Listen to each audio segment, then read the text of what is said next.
Olá pessoal, tudo bem com vocês? Então, dando continuidade ao assunto crise no sistema colonial brasileiro, vocês viram anteriormente que, com o avanço da crise econômica em Portugal, muitas restrições econômicas foram impostas ao Brasil, que era sua colônia naquela época.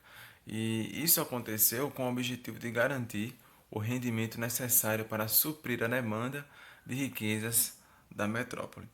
Porém, alguns colonos, insatisfeitos com as novas medidas, irão realizar alguns movimentos, separatistas, ou seja, movimentos que vão buscar a emancipação dessas regiões, que até então eram exploradas por Portugal, certo? Então, um dos movimentos foi a conjuração ou a Inconfidência Mineira. Essa palavra ela muda de acordo com o ponto de vista das pessoas que participaram e também das pessoas que eram contra o movimento, certo? Pois, se analisarmos do ponto de vista da metrópole, faz sentido, atribuir aos conspiradores o termo inconfidentes. Por quê? Inconfidentes, para Portugal, seriam traidores, certo? Então, no entanto, gente, se olharmos do ponto de vista dos conspiradores, das pessoas que queriam realizar essa independência nessa região, eles eram conjurados, que significa a união de pessoas em torno de um mesmo juramento, certo? Então, dando início já ao assunto propriamente dito, esse movimento ele teve início em 1789, que foi influenciado pelas ideias iluministas e pelo processo de independência dos Estados Unidos. E vocês viram que a decadência da produção de ouro, a partir da segunda metade do século XVIII, fez com que as autoridades apertassem o cerco ao redor da região, fazendo com que houvesse mais fiscalização da extração do ouro naquela região. Outro fator que contribuiu para essa revolta foi o aumento de impostos cobrados pela coroa, que para os colonos era inviável essa cobrança aí, já que aumentava, seus custos e, consequentemente, aumentava os lucros da metrópole, certo? Por isso que muitos contrabandeavam, certo? Então, essa situação, ela ocasionou o endividamento de muitos produtores de ouro da região, e apesar do enriquecimento com a exploração do ouro, a elite colonial mineira tinha dívidas grandes com o governo português. E esse fato, pessoal, ajudou, a contribuir, melhor dizer, contribuiu para a insatisfação dos mineradores em relação à administração colonial. É por isso que eles vão se reunir, diante desse contexto aí, para reivindicar a independência dessa região que estava sob domínio português. Então, como a região não estava pagando, os impostos de forma honesta à coroa, o governador da região, o Visconde de Barbacema, planejou a cobrança da derrama. E a informação ela vazou e deixou milhares de pessoas desesperadas com essa possibilidade, principalmente a elite colonial daquela época. Então, vai ser a partir disso, pessoal, que algumas pessoas inspiradas pela independência dos Estados Unidos e também pelas ideias de liberdade e fraternidade vão se revoltar contra as ações da coroa e tramar nos bastidores, consequentemente, uma insurreição com o objetivo de tomar o poder, certo? E os principais participantes desse movimento foram justamente o coronel Francisco de Paula Freire, de Minas Gerais, Alvarenga Peixoto, Abreu Vieira e Oliveira Lopes, Joaquim Silvério dos Reis, sendo todos fazendeiros e mineradores endividados. Os padres Oliveira Rolim e Toledo e Melo. Os poetas Cláudio Manuel da Costa e Thomas Antônio Gonzaga, além do alferes Joaquim José da Silva Xavier, mais conhecido como Tiradentes. Alferes porque ele era um militar, é, bastante famoso, pois ele estava no posto, de segundo tenente, certo? Na organização militar contemporânea.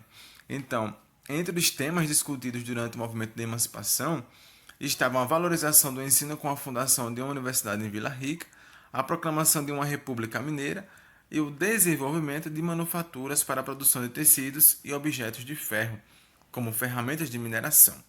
Então, também discutiram o perdão das dívidas dos mineradores e a possível participação de São Paulo no movimento após a proclamação da República Mineira.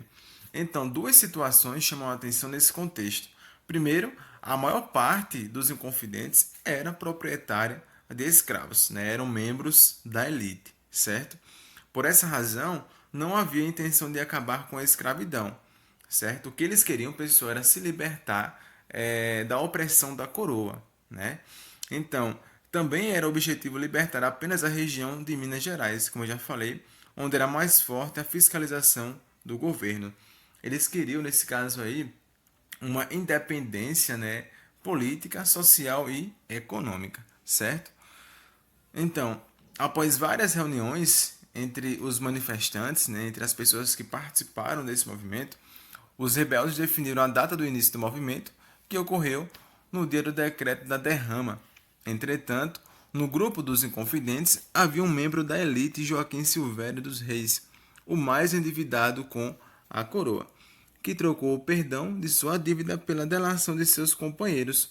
E o resultado foi o seguinte: todos os integrantes foram presos. Porém, o único, né, que morreu foi justamente Tiradentes, né, ou seja, o mais fraco aí, né, socialmente falando, né, do movimento. E mesmo esse movimento estando voltado, né, aos interesses da elite, o que vai acontecer? Tiradentes, né, ele vai ser praticamente o herói da nação, certo? Porque vocês sabem que por meio da história, né, estuda-se o ser humano e suas ações ao longo do tempo. E aquele que conhece os fatos históricos pode construir ou reconstruir a história. E foi justamente isso que os historiadores tradicionais estudaram, né, e reinventaram a construção aí de grandes heróis. Então, segundo José Murilo de Carvalho, cientista político e historiador brasileiro, somente no início do período republicano, quando o Brasil tinha um governo sem apoio popular, é que fez necessária a construção de uma história política brasileira capaz de aglutinar o povo nesse novo ideal, que seria a República. E como estratégia, eles elegeram um personagem heróico, né, integrador e portador da imagem do povo brasileiro, que foi Tiradentes. Eles escolheram Tiradentes, pessoal, porque era um rapaz de origem humilde, como a maioria do povo brasileiro. E havia morto, né, em busca de seu ideal de governo. Por falta de um retrato fiel, a partir da década de 1890, vários artistas o retrataram e deixaram ele bem parecido com a imagem de Jesus Cristo, né? Um Jesus Cristo muito voltado aí ao mundo ocidental. Então, essa escolha se deve ao fato de Tiradentes ter assumido a responsabilidade da Conjuração Mineira. Na memória do povo brasileiro, ele se sacrificou em prol de uma causa maior, bem pelo bem da nação, assim como Cristo, né? Segundo aí os republicanos, certo? Então, por isso, pessoal, que alguns historiadores costumam dizer que Tiradentes não é um herói do povo brasileiro, e sim um herói da elite, né, da classe dominante, que se aproveitou da situação para poder chegar ao poder. Então, assim, a imagem de Tiradentes foi apropriada e ele se tornou um herói cívico, símbolo da recém-proclamada República Brasileira, uma vez que o novo regime necessitava de uma figura forte que apagasse o então herói Dom Pedro I, que representava a monarquia.